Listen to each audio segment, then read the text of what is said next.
Bonjour et bienvenue à votre édition hebdomadaire de cette semaine d'Endautré, édition du 23 août 2026. Donc, l'été tire à sa fin, mais les nouvelles continuent à se propager. On continue à vous informer. Donc, cette semaine, on vous parle de 3 conseils municipaux. On parle du conseil de l'île du Port, de Saint-Ignace et de Sainte-Geneviève de Berthier. On a aussi des extraits d'entrevues que nous a donné M. Pierre Lahaye, maire de Berthierville, sur les points chauds concernant les sujets avec le ministère des Transports. Donc, plusieurs choses à regarder dans le coin de Berthierville. On vous parle aussi on vous présente un extrait du dernier mercredi en musique de Saint-Ignace de Loyola.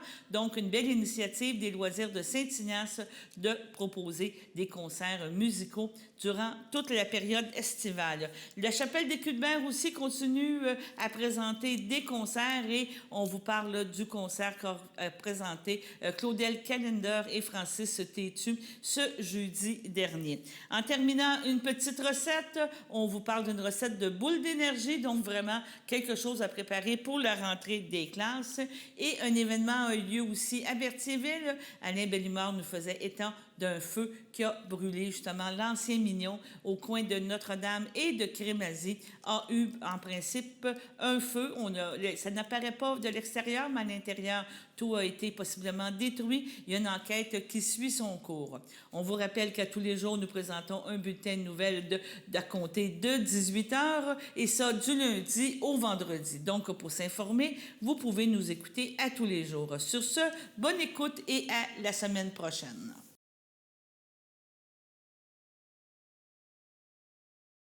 Octroi d'un mandat à la firme Bélanger-Sauvé, service juridique, introduction d'une procédure d'instance.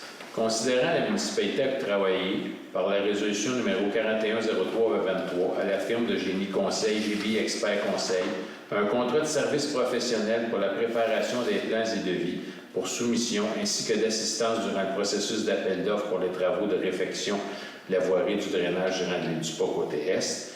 Considérant que la municipalité a octroyé par résolution numéro 105-05-2023 à la firme de génie conseil GB Expert Conseil un contrat de service professionnel pour la surveillance de bureaux et de chantiers pour les travaux de réfection de la voirie du drainage de l'île du Port côté Est, considérant que la municipalité a octroyé par résolution numéro 103-05-2023 à l'entrepreneur Pavage JD Inc. un contrat de construction pour les travaux de réfection de la voirie du drainage de l'île du Port côté Est, considérant que la municipalité a procédé à la réception définitive des travaux le 21 octobre 2025, considérant que la municipalité a constaté le 11 mars 2026 un affaissement majeur de l'un des ponceaux construits, soit celui situé près du 685 dans l'île du Port, de même qu'une érosion rapide du talus adjacent, compromettant ainsi l'intégrité de l'ouvrage réalisé dans ce secteur, incluant l'assiette du chemin public situé au-dessus.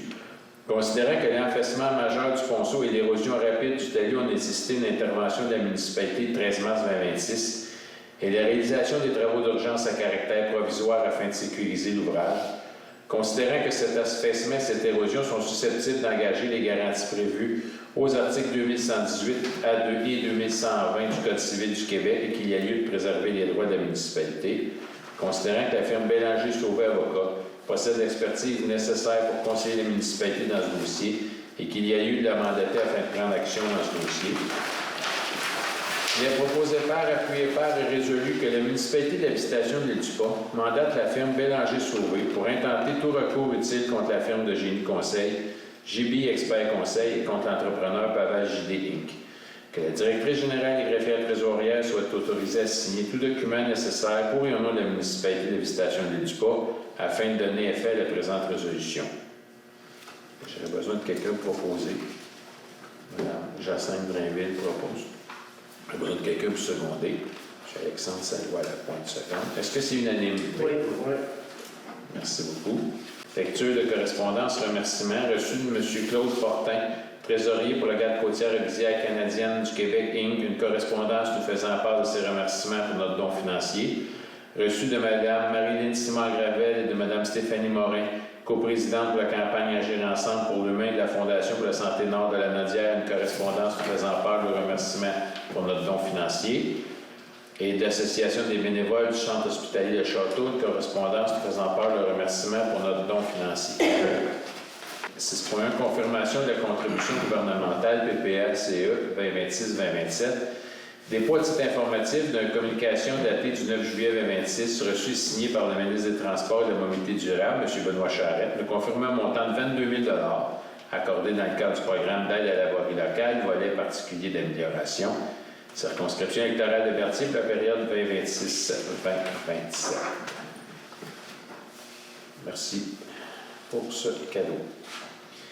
Pour le point 6.2, Mme Maryse Courchaine déclare avoir des intérêts en regard avec le point 6.2 et se retire de toute discussion et délibération afin d'éviter tout conflit d'intérêts. Embauche d'un employé occasionnel. Considérant le besoin de recruter un travailleur supplémentaire au service des travaux publics sur une base occasionnelle, considérant les recommandations de M. Jacques-Émile Cardin, responsable des travaux publics, considérant que M. Claude Courchaine se tient prêt à réaliser des étages pour la municipalité et désire être intégré à notre liste de travailleurs disponibles sur demande, en conséquence, les proposés par appuyés par est résolu d'autoriser l'ajout de M. Claude Courchaine à notre liste de contacts disponibles sur demande, que le tarif horaire s'élève à 26$ l'heure, tous les bénéfices sociaux compris, de donner au maire, M. Alain Goyette, et la directrice générale greffière trésorière, Mme Nancy Gertin, l'autorisation de signer l'entente avec ce dernier. Est-ce que quelqu'un fait la proposition? M. Martial Bellé propose, M. François Drainville seconde. Est-ce que c'est unanime? Oui. Merci beaucoup. 8. Hygiène du milieu et environnement. 8.1. Nomination du représentant agricole à l'Union des producteurs agricoles Québec. Considérant l'intérêt de M. François Drainville, conseiller, âgé comme représentant de la municipalité de l'habitation des Dupont auprès de l'Union des producteurs agricoles. Est-ce que c'est toujours le cas? Ah oui. Il est proposé par, appuyé par et résolu de nommer M. François Drainville, conseiller représentant de la municipalité auprès de l'Union des producteurs agricoles. J'ai besoin d'un proposeur. Maryse Courchaine propose, M. Alexandre Salois à la pointe seconde. Est-ce que c'est unanime? Oui. Merci. 10.1. Attribution d'une aide financière à M. Willy Carpentier pour sa participation au championnat nord-américain de force athlétique NAPF.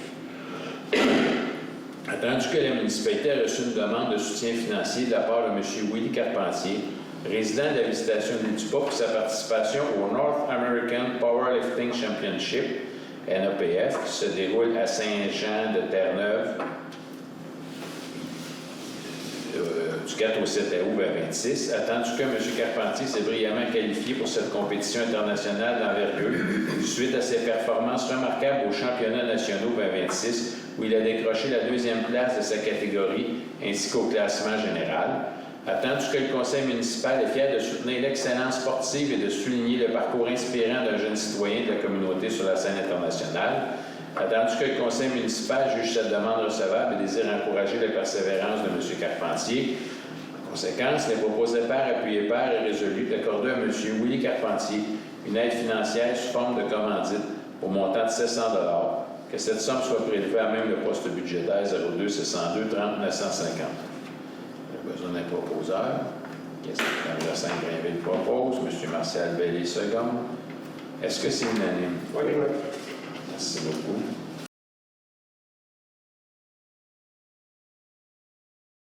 Station de pompage rue Laforêt.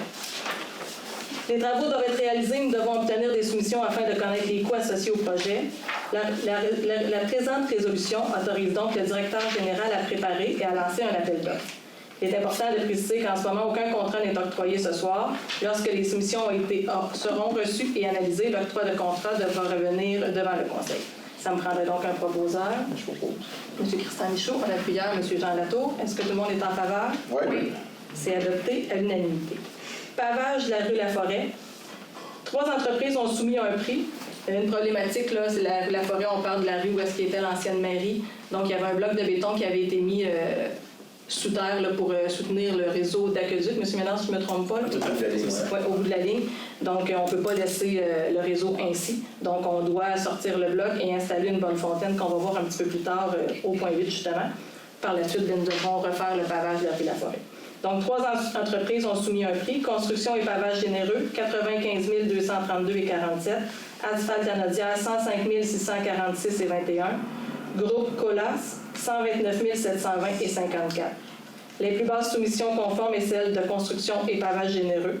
Donc, la présente résolution vise à lui octroyer le contrat pour un montant de 95 232,47 taxes incluses. Ça me prendrait donc un proposeur. Je propose. M. Christian Valois, un appuyeur. J'appuie. Madame Chloé Laforêt, est-ce que tout le monde est en faveur? Oui. Adopté à l'unanimité. Bonne fontaine sur la rue Laforêt. Donc, le Conseil retient l'option 1, soit l'installation d'une bonne fontaine servant de purge au bout du réseau face au garage municipal. Le coût présenté est de 19 964,35 plus taxes applicables. Ces travaux permettront d'assurer un meilleur fonctionnement du réseau d'aqueduc dans ce secteur. Donc, ça me prendrait donc un proposeur. Je propose. M. Christian Michaud. L'appuyeur, M. Louis-Charles Guertin. Est-ce que tout le monde est en faveur? Oui. C'est adopté à l'unanimité. Défi Saint-Laurent. La municipalité de Saint-Ignace-de-Loyola a été choisie comme l'une des destinations de l'expédition Saint-Laurent dans le cadre du Défi Saint-Laurent. Une activité de nettoyage communautaire et d'échantillonnage scientifique aura lieu chez nous le 21 août de 9h à midi dans le stationnement municipal situé près de la Foirie du Lac-Saint-Pierre. Cette activité vise à mobiliser la communauté autour de la protection du fleuve, de nos berges et de la réduction de la pollution, notamment celle liée au plastique. Les citoyens sont les bienvenus et sont invités à venir participer à cette activité de nettoyage de protection des berges. La résolution vise donc à confirmer l'adhésion de la municipalité au défi Saint-Laurent et à soutenir la mobilisation entourant l'événement. Donc, ça me prendrait donc un proposeur. Je propose. M. Christian Valois, un appuyeur, M. Louis-Charles Guertin.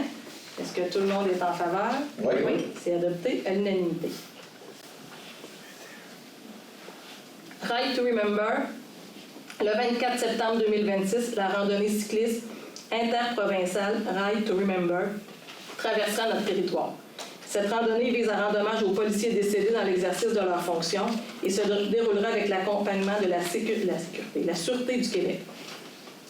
La résolution vise donc à accueillir favorablement le passage des participants sur notre territoire et à souligner la valeur de respect et de solidarité portée par cette initiative. Donc, pour cet événement, ça me prendrait donc un proposeur, M. Christian Michaud, un appuyeur, M. Jean Latour. Est-ce que tout le monde est en faveur? Oui. C'est adopté à l'unanimité. 11. Dérogation mineure 1410 rang Saint-Michel. La première demande de dérogation concerne le 1410 rang Saint-Michel. La demande vise à permettre une marge avant de 1,82 m pour un agrandissement, alors que la réglementation prévoit une marge de 7,5 m et que la propriété bénéficie déjà d'un droit acquis de 3,35 m. Le comité consultatif d'urbanisme recommande de refuser la demande, considérant notamment l'importance de la réduction demandée. Le CCU suggère plutôt que l'agrandissement soit réalisé sur les côtés de la résidence. La recommandation du Conseil est donc de refuser la dérogation. Donc, pour le refus de cette dérogation, ça me prendrait donc un proposeur. Je propose. M. Christian Valois, l'appuyeur, M. Jean Latour. Est-ce que tout le monde est en faveur du refus? Oui. C'est adopté à l'unanimité. Dérogation mineure 3 chemin Saint-Laurent. La deuxième demande concerne le 3 chemin Saint-Laurent. Elle vise à permettre une marge de recul avant de 3,44 m, alors que la réglementation prévoit normalement 7,5 m. Dans ce dossier, le comité consultatif d'urbanisme recommande d'accepter la demande, considérant que le projet respecte les objectifs du plan d'urbanisme et les marges latérales sont respectées, que la zone inondable 0-20 ans n'est pas touchée et que la demande ne porte pas atteinte aux propriétaires avoisinants. Ça me prendrait donc un proposeur. Je propose. M. Christian Valois, l'appuyeur. Mme Chloé Laforêt, est-ce que tout le monde est en faveur? Oui. C'est adopté à l'unanimité. 13. Études géotechniques centre multifonctionnel, l'Église, entre parenthèses. Dans le cadre du projet de mise aux normes du centre multifonctionnel situé au 199 chemin de la Traverse, une étude géotechnique des fondations est nécessaire. Cette étude permettra notamment de déterminer la capacité portante des sols et d'obtenir les informations techniques nécessaires pour poursuivre le projet. Le groupe ABS Inc. a présenté une offre au montant de 20 100 $ plus taxes applicables. La résolution vise donc à lui octroyer le contrat pour la réalisation de cette étude. Ça me prendrait donc un proposeur. Je propose. M. Christian Michaud, un appuyeur. M. Jean Latour. Est-ce que tout le monde est en faveur? Oui. C'est adopté à l'unanimité. 14. Mise à jour du règlement concernant les nuisances. Nous passons donc à la mise à jour de notre règlement concernant les nuisances. Le projet de règlement qui est disponible pour les citoyens sur la table près de la porte 583-2026 vise à remplacer le règlement actuellement en vigueur afin de préciser et d'actualiser les règles qui permettent à la municipalité d'intervenir lorsqu'une situation nuit à la sécurité, à la salubrité, à la tranquillité ou à la qualité de vie des citoyens. Le règlement touche plusieurs situations concrètes, le bruit, les travaux bruyants, l'utilisation de tondeuses, scie à chaîne ou autres équipements selon les heures, les feux d'artifice, le dégagement autour des bandes d'incendie, l'entretien de terrain, les déchets, les véhicules ou équipements délabrés, l'entreposage de certains matériaux, l'entretien des bâtiments, le souillage de domaines publics, les arbres et végétaux qui peuvent empiéter dans le domaine public. À titre d'exemple, le projet prévoit que les tondeuses, autres outils à moteur à essence ne pourront pas être utilisés entre 21h et 7h le matin. Le projet précise également les pouvoirs d'intervenir de la municipalité. Pour une première infraction, l'amende minimale est prévue et de 500 $ pour une personne physique et 1 000 $ pour une personne morale. Ce soir, nous procédons à l'avis de motion et au dépôt du projet de règlement. Donc, il ne s'agit pas encore de son adoption définitive. Les citoyens pourront en prendre connaissance avant son adoption définitive. Donc, pour ce projet de règlement, il me faut quelqu'un pour donner l'avis de motion. Je vais la donner. Christian Michaud donne l'avis de motion. Donc, M. Michaud, est-ce que vous proposez le dépôt aussi du projet de règlement? Oui. M. Michaud propose. Ça me prendra donc un appuyeur. Mme Chloé Laforêt. Est-ce que tout le monde est en faveur? Oui. C'est adopté à l'unanimité. 15. Mise à jour du règlement sur le traitement des élus municipaux. Nous passons maintenant au projet de règlement 584-2026 portant sur le traitement des élus municipaux. Certaines incohérences ont été soulevées concernant le règlement sur le traitement des élus adopté en 2025. Nous procédons donc à la mise à jour afin de corriger les incohérences, clarifier son application et d'assurer que notre règlement respecte les normes applicables. À la suite des vérifications et des recommandations qui nous ont été faites, il a également été déterminé que certaines sommes devront être remboursées par l'ensemble des élus municipaux.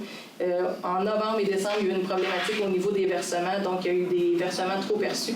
Donc les élus devront faire un remboursement. Il est important pour nous d'être transparents à ce sujet. L'objectif de la demande est justement de régulariser la situation, de corriger les éléments qui doivent l'être et de nous assurer que les règlements entourant la rémunération des élus soient clairs et appliqués uniformément. Donc, ce soir, nous procédons à l'avis de motion et au dépôt du projet de règlement. Le but de cette mise à jour est donc de corriger les incohérences constatées dans le règlement en 2025 et de mettre notre règlement aux normes dans un souci de conformité et de transparence. Donc, ça me prendrait quelqu'un pour donner l'avis de motion. Je ferai l'avis de motion. M. Valois donne l'avis de motion. Le projet de règlement est déposé par M. Valois. Oui. Donc, ça me prendrait donc un proposeur, M. Jean Latour, un appuyeur, M. Louis-Charles Guertin. Est-ce que tout le monde est en faveur? Oui. C'est adopté à l'unanimité.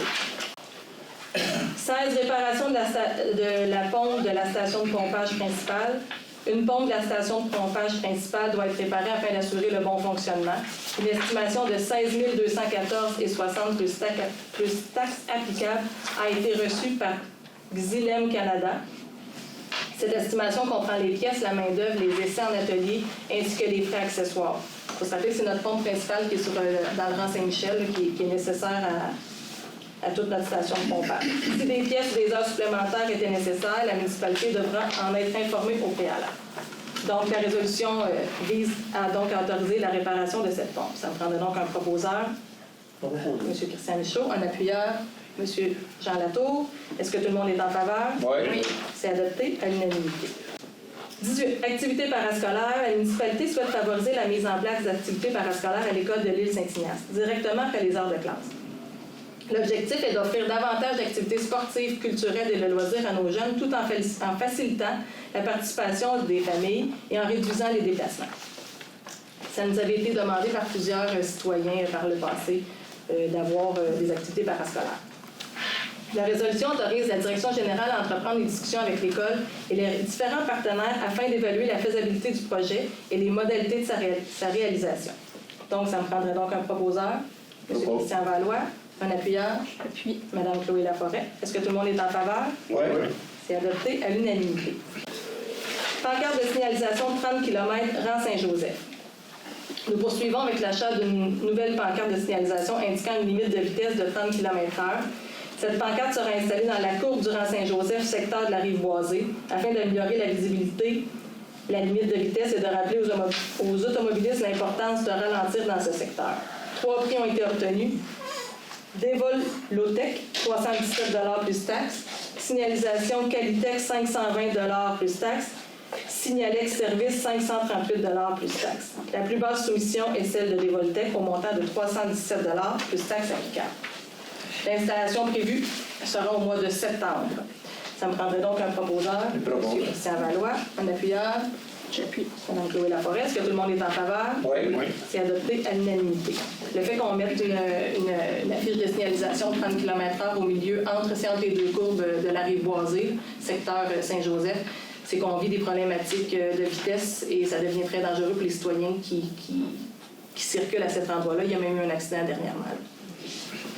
Panneau de sensibilisation, aire d'attente du traversier, rang Saint-Joseph, ainsi que, Mme Laforêt, vous m'expliquez le deuxième, il va être positionné à l'église. Donc, nous avons un enjeu concernant l'aire d'attente du traversier et l'accès du rang Saint-Joseph. Lors des périodes de fort achalandage du traversier, il est important que l'entrée du rang Saint-Joseph demeure dégagée, incluant celle de l'église, de la rue de l'église. La municipalité souhaite donc installer des panneaux de sensibilisation afin de rappeler aux automobilistes de ne pas bloquer ces accès lorsqu'ils sont en attente pour le traversier et aussi de ne pas essayer de court-circuiter la ligne d'attente. Souvent, plusieurs pensent qu'en passant par Saint-Joseph, ils vont arriver plus vite puis ils vont pouvoir passer, mais malheureusement, ce n'est pas le cas. Ça crée des problématiques. Donc, 2 affiches de sensibilisation seront mises en place. Cette mesure permettra de faciliter la circulation des résidents du secteur, mais de surtout maintenir un accès sécuritaire et dégagé pour les véhicules d'urgence. La résolution autorise donc le directeur général à entreprendre les démarches nécessaires pour l'achat de ces 2 panneaux de sensibilisation. Donc, ça me prendrait donc un proposeur. Je propose Mme Chloé Laforêt, un appuyeur. M. Christian Michaud. Est-ce que tout le monde est en faveur? Oui. C'est adopté à l'unanimité. Protecteur latéral pour le quai. La municipalité souhaite améliorer la sécurité des usagers du quai municipal. La résolution autorise donc le directeur général à entreprendre les démarches nécessaires pour l'achat d'un protecteur latéral de quai, notamment en demandant des soumissions et en recueillant les informations nécessaires. Aucun contrat n'est octroyé ce soir. Il s'agit d'autoriser les démarches afin de connaître les options et les coûts. Présentement, on a une problématique avec le quai. Je pense qu'il n'y a pas de bouée, ce qui fait que les bateaux, lorsqu'ils descendent, c'est problématique pour pouvoir se stationner de l'autre côté. Là. C'est un graphique. La graphique, l'aire d'attente devient plus longue pour tout le monde. Donc, ça me prendrait donc un proposeur, M. Louis-Charles Gertin, un appuyeur, M. Christian Michaud. Est-ce que tout le monde est en faveur? Oui. C'est adopté à l'unanimité. Sécurisation du parc Albert-Saint-Martin, barrières et numéros d'urgence. Nous terminons avec une mesure visant à améliorer la sécurité du parc Albert-Saint-Martin. Nous avons constaté une problématique liée à la circulation de scooters, véhicules tout terrain à l'intérieur du parc, notamment à proximité des terrains de volley-ball, du skatepark et du parc pour enfants lui-même. Cette circulation de véhicules motorisés dans les espaces fréquentés par les enfants, les adolescents et les jeunes familles représente un risque pour leur sécurité. Une barrière sera donc installée afin de limiter l'accès des véhicules motorisés et de sécuriser davantage les différentes installations du parc. Nous voulons toutefois nous assurer qu'en cas d'urgence, l'accès puisse être libéré rapidement. Un numéro d'urgence sera donc affiché directement sur la barrière afin de permettre de joindre rapidement la personne responsable pour faire déverrouiller la barrière lorsqu'une situation l'exige. L'objectif est donc de protéger les jeunes, les utilisateurs du parc, tout en maintenant la possibilité d'un accès rapide pour les services d'urgence. La résolution autorise donc les démarches nécessaires pour l'achat de 7 pancartes, incluant le numéro à contacter. Ça me prendrait donc un proposeur. Je peux le proposer. M. Christian Michaud, un appuyeur. M. Jean Latour. Est-ce que tout le monde est en faveur? Oui. C'est adopté à l'unanimité.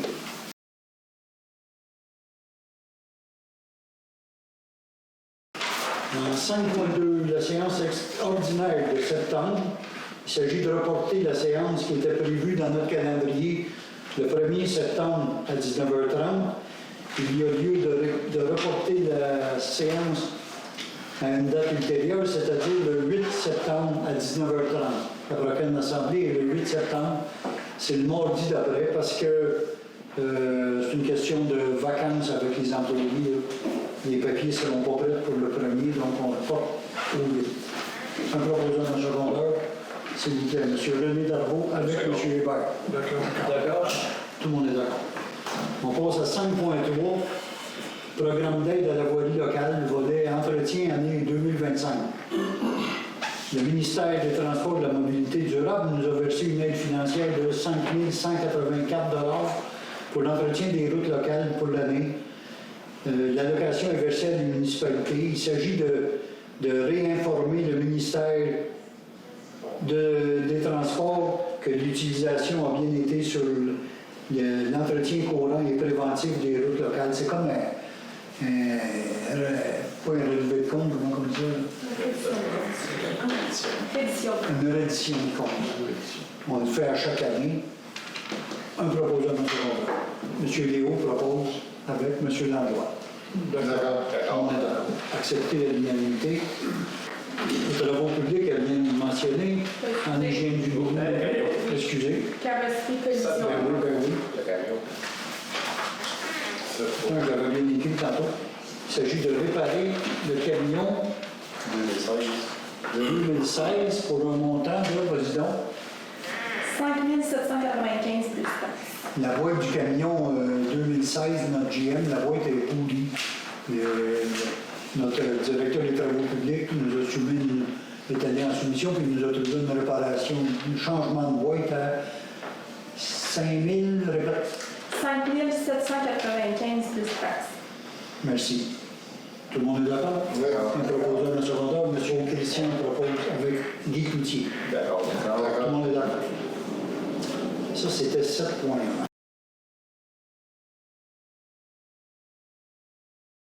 Dans un autre ordre d'idées, on sait qu'il y a récemment, il y a une partie du muret qui borde évidemment le fleuve à Berthier, qui est dans le vieux Berthier, tout le long du vieux Berthier. Il y a une partie qui s'est écroulée dans l'eau, emmenant les clôtures puis tout ça avec. Les citoyens du coin sont craintifs. Bon, évidemment, c'est toujours épeurant qu'il y ait une partie du terrain qui disparaît dans l'eau. Et on en est où avec ce dossier-là? Ce muret-là, on a dit au Conseil depuis quelques années, avait été donné à la Ville, c'est le fédéral. En tout cas, c'est plus longtemps que ça. Je peux dire que le document, là, on commence à regarder les documents de l'époque où ça a été remis. Mais je ne pensais pas que ça faisait si longtemps que ça, là. Le gouvernement fédéral avait remis aux villes, on n'est pas la seule ville à avoir des ouvrages comme ça, ou des infrastructures comme ça, si vous les aimez mieux. Mais ça a été remis à la ville en 1930. Okay, donc ça fait quasiment 100 ans. Là, on est en train de décortiquer un petit peu l'historique de ce qui s'est passé pour en venir à comprendre tout l'ensemble du dossier. Nous, en ce moment, où on est rendu à l'étape, on a eu une rencontre la semaine dernière avec le ministère des Transports, l'ingénieur du ministère des Transports qui sont venus au niveau de la sécurité publique. Ils sont venus, il y a quelqu'un qui est venu vérifier le site. C'était pas un ingénieur en tant que tel, mais lui, il était en communication avec un ingénieur du ministère des Transports. Mais cette personne-là est venue faire les vérifications. Puis, pour le moment, c'est pas ce qu'on peut dire, c'est pas un mouvement de sol. C'est sûr que c'est une infrastructure qui s'est décrochée. C'est ce qu'on... Il n'y a plus grand-chose qui tenait ça. Ça s'est miné par le dessous. Puis là, c'est une chose avec les années. Écoute, c'est une infrastructure que ça a 100 ans. Mais là, la seule chose qu'on déplore beaucoup là-dedans, tout ça, c'est que quand ils nous remettent, quand le fédéral, ou des fois c'est le provincial, ils nous remettent des responsabilités aux municipalités, mais le financement ne vient pas avec pour l'entretien. Je comprends que l'entretien au fil des ans a été difficile parce que les coûts sont faramineux là-dedans. Mais là, on est prêt avec un problème qu'il faut trouver, qu'il faut régler. Puis l'objectif, comme je disais à la séance du Conseil, c'est de régler avant l'hiver parce qu'on ne veut pas être pris avec la fonte l'année prochaine, le printemps prochain, la fonte des eaux, le niveau d'eau qui monte, qui pourrait affecter. Puis oui, il y a peut-être encore il y a une petite partie là, qui peut peut-être se décrocher. Là. Il y a peut-être un danger que ça se décroche encore. Et donc, l'endroit est sécurisé avec des clôtures. L'endroit qui est est problématique. Mais là, on est rendu, suite à la rencontre qu'on a eue avec le ministère, la personne du ministère des Transports, bien là, on est rendu à l'étape d'avoir une expertise ingénierie, OK, pour voir les options. Fait que là, on va être là-dedans dans les prochaines semaines avec des ingénieurs, OK, pour avoir des propositions de solutions. Puis là, bien, naturellement, on doit aussi regarder avec, oui, il y a la sécurité publique, il y a le ministère de l'Environnement aussi qui va être très impliqué dans le dossier.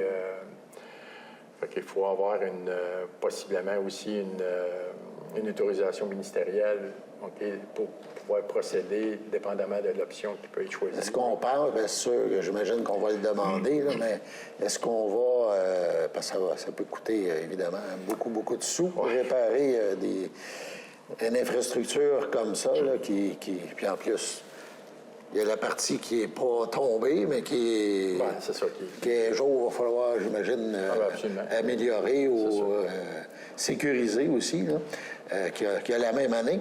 Donc, est-ce qu'on va quand même se tourner pour essayer d'aller chercher de l'aide financière tant à Québec qu'à Ottawa? J'imagine que oui. Là. Bien, les contacts ont déjà été faits. OK? Fait que là, ça va être vraiment dans l'étape. OK? Ça va être vraiment suite au dépôt du rapport des ingénieurs avec les options, puis avec qu'est-ce qu'on peut faire aussi. Là, oui. Puis là, bien, naturellement, entre ça, il va y avoir aussi, des contacts, j'imagine, avec j'imagine, les étapes, là, quand je dis j'imagine, c'est les étapes peut-être dans l'ordre, OK, avec le ministère de l'Environnement, parce que dépendamment des propositions qui sont, les options qui sont proposées, bien là, il va falloir vraiment avoir une autorisation là-dessus. Fait que tantôt, vous disiez, on espère faire de quoi le plus vite possible avant l'hiver. On est sûr de ça. On est sûr. Quand on sait tous les autres dossiers, le temps que ça prend, c'est... Mais de toute façon, il va falloir procéder à quelque chose. On ne peut pas laisser aller les choses. Puis c'est là qu'il faut probablement avoir besoin, s'il faut avoir, disons, de l'aide de nos députés, autant au provincial qu'au fédéral, bien oui. Sinon, on va effectuer certains... il est tôt là, pour regarder. Il faut vraiment avoir, à partir du rapport de l'ingénieur, là, ça va nous donner les options. On va regarder voir c'est quoi l'option qui est peut-être la moins dispendieuse. Est-ce qu'on peut avoir de l'aide gouvernementale aussi là-dedans? Parce que là, il y a une urgence de situation. Là, en ce moment, il n'y a pas de programme qui couvre ça. Là, en ce moment, c'est la responsabilité de la Ville. Sa responsabilité, c'est sur les taxes de tous les citoyens. Là. Fait on est essayé de protéger ça le plus possible. On parle d'un cadeau il y a 100 ans ou environ, mais c'est un peu un cadeau empoisonné. Oui, effectivement. le financement n'est pas suivi. C'est qu'ils fassent un cadeau, OK, qu'ils veulent se départir d'une responsabilité. Bon, je peux comprendre ça, OK, mais que le financement ne vienne pas avec, puis que c'est les municipalités, les villes qui doivent supporter ça. Je pense que les villes, les municipalités, on est tous d'accord avec ça, qu'on ne peut pas supporter l'entretien des infrastructures de cette ampleur-là. Il a été question de l'écoulement des eaux pluviales près de l'autoroute 40. On sait qu'il y a eu une problématique majeure il y a plusieurs mois de ça, où une inondation en 2024 dans le secteur du IGA, Famille Mondor à Berthierville, où le magasin, entre autres, a été complètement inondé. Et donc, ça a été sujet de discussion. Vous avez parlé, vous avez demandé quoi et quelle fut la réponse? Bien, qu'est-ce qui est arrivé, c'est qu'au niveau dans ce dossier-là, la Ville a fait faire, suite aux événements, on a fait faire un rapport d'expertise avec la firme JFSA. Dans le but de savoir qu'est-ce qui s'était passé au juste. Suite à ça, eux sont arrivés avec certaines certaines choses qui pourraient régler le problème de qu'est-ce qui est arrivé. Il faut se rappeler aussi, faut pas oublier que c'est une pluie de 300 ans. Donc, Oui, c'est une pluie diluvienne. C'est ça, c'est une pluie vraiment exceptionnelle. Puis le rapport d'expertise nous le dit aussi. Mais il y avait une proposition qui était faite, de faire un ponceau en dessous de la 158 qui ferait en sorte d'améliorer la circulation de l'eau. Ça aurait été quelque chose qui aurait pu aider à avoir... À l'écoulement. À l'écoulement, justement, parce qu'à la place que l'eau demeure sur le terrain, bien, il y aurait eu un écoulement à partir du fossé d'autoroute qui serait dirigé vers la Bayonne. Parce qu'il faut penser que le coup d'eau de la Bayonne est arrivé avant, et peut-être une douzaine d'heures plus tard, la rivière Chaloupe, c'est là que ça a débordé. Ouais. Mais à ce moment-là, la rivière Bayonne, ça s'était régularisé au niveau du... ça s'était résorbé. Donc, elle était en mesure de prendre, en réalité, le coup d'eau de... Puis aussi l'effet le ministère avait refait aussi la sortie d'autoroute. Là. Est-ce qu'on pourrait peut-être penser que ça avait un impact, là? À ce moment-là, au début. Oui, peut-être, qu'on peut penser, mais là, il n'y a pas eu cette expertise-là de fait, puis je n'ai pas cette information-là comme quoi ça aurait pu avoir un certain impact. Mais ce qu'on a comme sur le rapport d'expertise, c'est le fait que ça aurait amélioré l'écoulement des eaux en ayant un ponceau en dessous de la 150. Donc ça, c'est comme une suggestion, vous leur faites de regarder ce volet-là. Puis on vous a répondu, parce qu'il y a eu une assemblée du Conseil il y a quelques jours, et il y a une réponse là, qui a été faite, qui a été mentionnée. Là. Bien, c'est ça, on a eu une lettre au bout de... La lettre est rentrée au mois dans le cas de celui-là, puis l'autre cas qu'on va parler, on a eu une réponse finalement au bout de 10 mois à peu près du ministère disant que il n'y aura pas plus loin dans cette voie-là concernant, mettons, de faire un ponceau en tant que tel. Que c'est sûr qu'il y a peut-être d'autres expertises qui auraient à venir aussi là-dessus pour vraiment certifier que c'est vraiment ça qu'il faudrait faire, mais au niveau du ministère, il n'ira pas plus loin. Puis la ville a fait les démarches et a payé aussi la première expertise qui était aux alentours de 30 à 40 000 $. Puis là, il y a une expertise supplémentaire que ça prendrait. Puis c'est ce qu'on voulait dire au ministère aussi en même temps. Bien, écoutez, nous autres, la ville, on a fait un bout de chemin.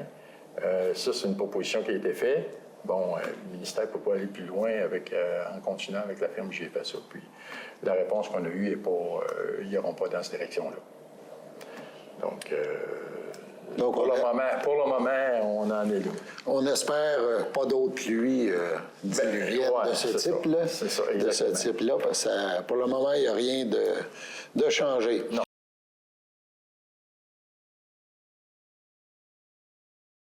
T'es prêt?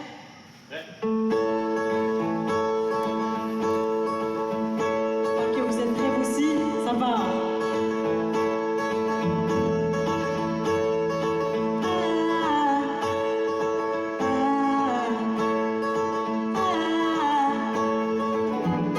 Dis-moi tout ce que tu veux, tout ce que tu veux, peut-être juste comment tu vas. Puis donne-moi un peu de tes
Aujourd'hui, nous sommes chez Francis, n'est-ce pas? Bien, certainement. Dans son studio de musique. Oui, dans mon humble studio. Avec Claudel, Francis Tétu, Bonjour. Claudel Calendar.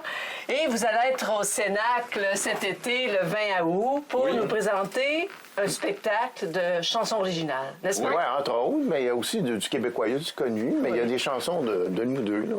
Moi, j'en écris, lui aussi en écrit. Là, tu me parles d'un CD que vous avez fait. Ben, c'est des EP. Ça s'en vient. Ça s'en vient, mais là, c'est on appelle ça des EP parce qu'il y a eu 4 premières chansons, puis là, récemment, 2 autres que je viens de sortir.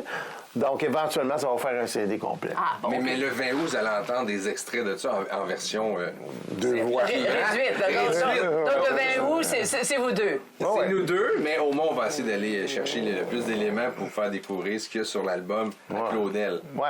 Puis en même temps, le test des chansons, hein, c'est guitare, voix, piano, voix. Ouais. C'est ça le test. Les chansons sont bonnes déjà. C'est ça. Si c'est bon, ça passe avec ça, puis après ça, c'est du Bien plus. sûr. Puis là, cet été, vous allez être à La Chapelle, le 20 août, dans le cadre des jeudis 5 à 7 de La Chapelle. Alors, je rappelle à toute la population que tous les jeudis de juillet et août, nous présentons des spectacles, et toutes sortes de spectacles. Hein? Du jazz, du classique, musique du monde. Chansons. Et musique originale. Et chansons originales. Et c'est votre créneau au Cénacle et on est très contents de vous recevoir. Donc, toutes les personnes sont invitées. Vous arrivez à 5 heures, vous emmenez votre pique-nique ou vous commandez votre pique-nique auprès de l'Atelier Raffiné, qui est notre partenaire à Berthierville. Et vers 6 heures, vous vous installez sur la scène du Cénacle, une merveilleuse scène. C'est un endroit magique. Et s'il pleut, on s'en va à l'église de l'île du Port, n'est-ce pas? C'est beau, c'est beau. Donc, c'est un rendez-vous? Parfait, oui. C'est bien. On va être là, nous autres. On va vous attendre. C'est bien, merci. Bye-bye.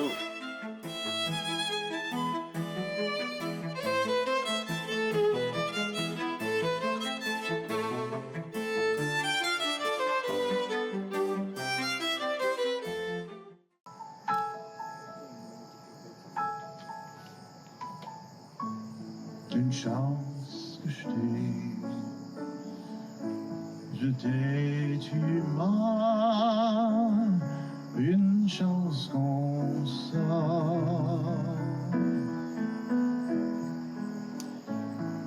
Quand tu m'appelles, mon petit loup, avec tes petites voix, tu penses mes bleus, tu tues tous mes papillons noirs.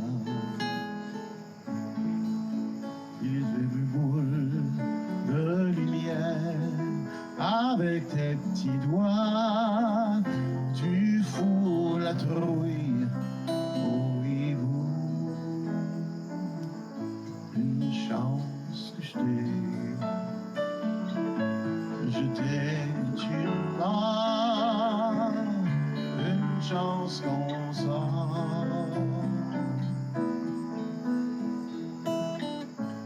Je suis pas très grand, pas très fort, mais que personne vienne te faire de la peine sans d'abord me passer sur le corps.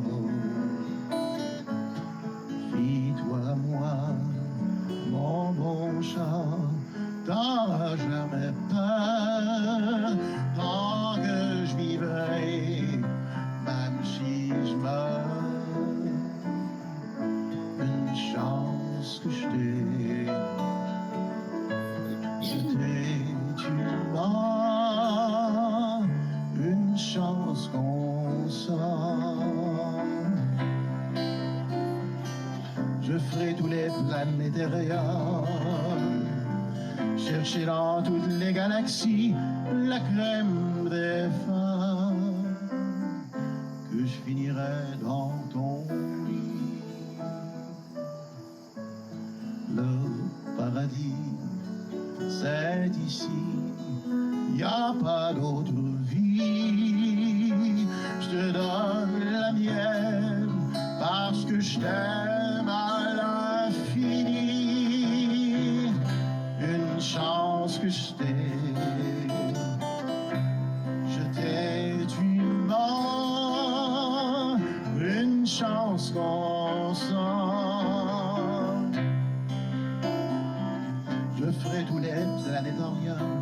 Tu m'as cherché dans toutes les galaxies, une chance qu'on sent,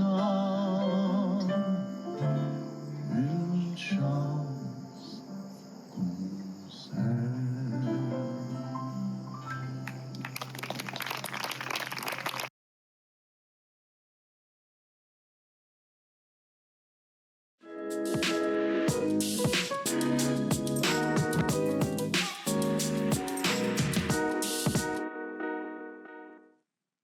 Bonjour et bienvenue aux recettes de cette herbe. Je suis Chef Richer et aujourd'hui je suis en compagnie de Mathis. Bonjour. Qu'est-ce qu'on va faire aujourd'hui, Mathis? On va faire des quick pas du livre Donjons Dragon, qui sont en gros des boules aux fruits.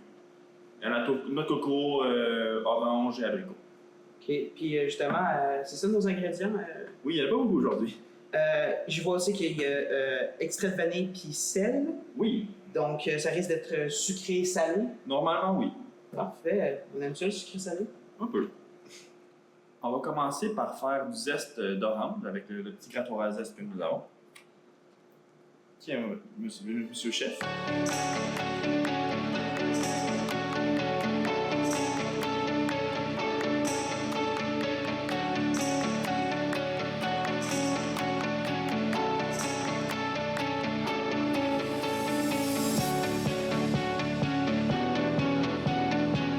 Maintenant qu'on a notre zeste d'orange, qu'est-ce qu'on fait maintenant? On va commencer à couper les abricots séchés.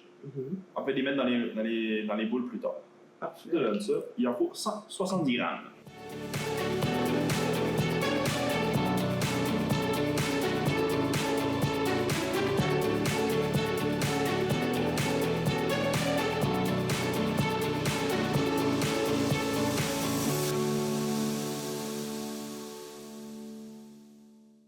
Maintenant qu'on a découpé nos abricots secs, on est rendu à quelle étape?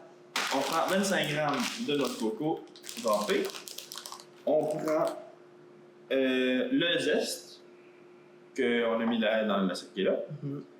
22 ml de jus de l'orange qu'on vient de râper. Ouais. Ainsi qu'une petite pincée de sel. De ce qui est là. Qui est ici. Parfait. Et la vanille.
Un feu en effet rage en matinée, très tôt, sur la rue Notre-Dame à Berthierville. Un restaurant fermé a été touché et été la proie des flammes.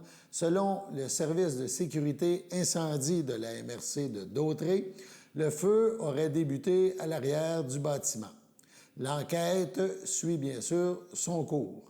Le logement au 2e étage était vide, tout comme le restaurant, donc aucune personne à l'intérieur. L'intervention des pompiers a nécessité la présence de nombreux sapeurs. Ils étaient environ 25 pour répondre à cet appel. Valérie, c'est une petite fille enjouée qui aime être avec les autres, elle est chaleureuse. Elle aime beaucoup apprendre. Une vache, c'est quoi en anglais? Cow. Puis en espagnol? Vaca. Oui. C'était une surprise pour nous à la naissance. J'ai eu une césarienne, donc quand je suis arrivée dans ma chambre, mon conjoint m'a dit il y a une petite chose qui est arrivée avec le bébé. Ben, premièrement, c'était tout de suite après l'accouchement. Je l'ai vu quand j'ai coupé le cordon ombilical. J'ai regardé le médecin et j'ai dit, est-ce que c'est normal? Avec les émotions, ça, j'avais pas réalisé vraiment tout de suite. Puis là, au fur et à mesure que j'en prenais mes esprits, mais je réalisais que Mallory était amputée au niveau du milieu du bras. Puis ce qui a été vraiment le plus difficile, c'est qu'Annie le savait pas. Après du recul, je me suis dit, il faudrait regarder le bon côté des choses. Puis à ce moment-là, je me suis dit, elle va être capable de communiquer, de parler, de nous aimer, d'avoir des sentiments qu'on est capable de palper. C'est une amputation, oui, mais il y a plein d'autres côtés de sa personnalité qui nous montrent qu'il y a plein de belles choses. Donc, avant même que je sois sortie de l'hôpital, Mallory était déjà inscrite au programme des vainqueurs. J'ai dessiné un papillon, 7 belles fleurs. Pourquoi t'as un bras cassé? Je suis née comme ça. À force de participer au séminaire des amputés de guerre, on se sentait de plus en plus à l'aise. Donc maintenant, elle acceptait plus son amputation. Elle voyait d'autres personnes, d'autres enfants comme elle. Elle disait « Ah, regarde maman, sa prothèse, si elle est belle. Regarde son vélo, il y a une emboîture comme la mienne. » Donc c'est comme encourageant pour elle de voir que d'autres enfants dans la même situation. Au séminaire, j'ai vu d'autres enfants qui avaient une prothèse pour jouer au hockey, une prothèse pour jouer au golf, une prothèse pour jouer au tennis. Bien, la prothèse de golf que Mallory a d'ailleurs été défrayée par l'Association des amputés de guerre. L'idée du golf vient aussi de Mallory parce que c'est elle qui m'a proposé qu'elle voulait jouer. Puis elle était tout le temps très, très enthousiaste d'aller jouer au mini-pot. Elle adorait ça. Tu vois ici, là, entre les deux bosses que là, le trou est là, pas trop fort, OK? T'es capable. Avec la nouvelle prothèse de golf à Mallory, c'est une activité supplémentaire qu'on peut faire. Ça, c'est vraiment grâce aux amputés de guerre. Oui! Passer du temps avec ma fille, moi, c'était très important. Puis en plus, c'est un sport que j'adore. Mallory est très persévérante. Elle va toujours vouloir continuer jusqu'à temps qu'elle réussisse. À chaque année, je vais au tournoi de golf. Puis cette année, je pourrai participer parce que j'ai ma prothèse. Grâce à ma nouvelle prothèse, maintenant, je peux jouer au golf.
Salut tout le monde, ici Daniel Grenier pour vous parler des télévisions communautaires autonomes.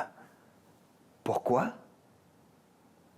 Parce que c'est important et que, même sans l'aide d'un magicien, elles risquent de disparaître. Yeah! J'adore les jokes de magie. Je vais continuer. Yes! La première fois que j'ai fait une entrevue à la télévision, c'était à la télévision communautaire des Bois-Francs. Oui, moi et mon groupe d'humour, nous avions fait une entrevue et même 2 sketchs. Bon, là, j'entends des gens dire à la maison « Hey, montre-nous-en un bout! Montre-nous-en un bout! » Ah, non. Bon, OK, un petit extrait. Wow! Là, ça va faire m'appeler la police, vous allez avoir un amende. Il y en a qui apportent des peanuts aussi! Avec des bonnes pistachios! Grâce à cette expérience, j'ai appris que faire de l'humour devant personne, ça rit moins. 42 télévisions, situées dans 15 régions administratives du Québec. Elles parlent des enjeux locaux et font rayonner les citoyens en leur donnant accès à un média accessible. Je la savais par cœur, celle-là. Ensemble, encourageons les télévisions communautaires autonomes. Oh, ça roule encore?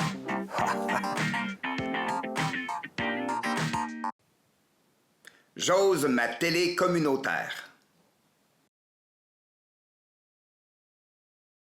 Votre station de télévision de Berthierville vous invite cordialement à son bingo hebdomadaire télédiffusé tous les samedis matins dès 9h30. Depuis longtemps, les fans de CTRB se divisent le joyeux montant de 600 $ chaque semaine à cette joute de bingo. N'oublions pas non plus le super bingo mensuel d'une cagnotte de 2000 $ que vous pourriez vous partager chaque premier samedi du mois. Un moment de fébrilité qui pourrait devenir payant pour plusieurs d'entre vous.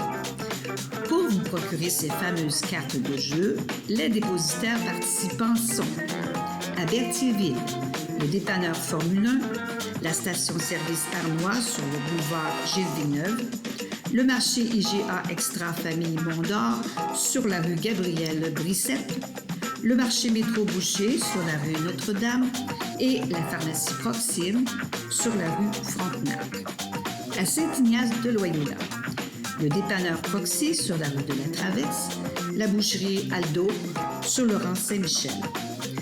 C'est donc un rendez-vous hebdomadaire chaque samedi matin à 9h30 sur les ondes de CTRB, votre télévision locale et régionale, celle-ci toujours en haute définition. Toute l'équipe de CTRB vous remercie de votre fidélité et vous souhaite bonne chance.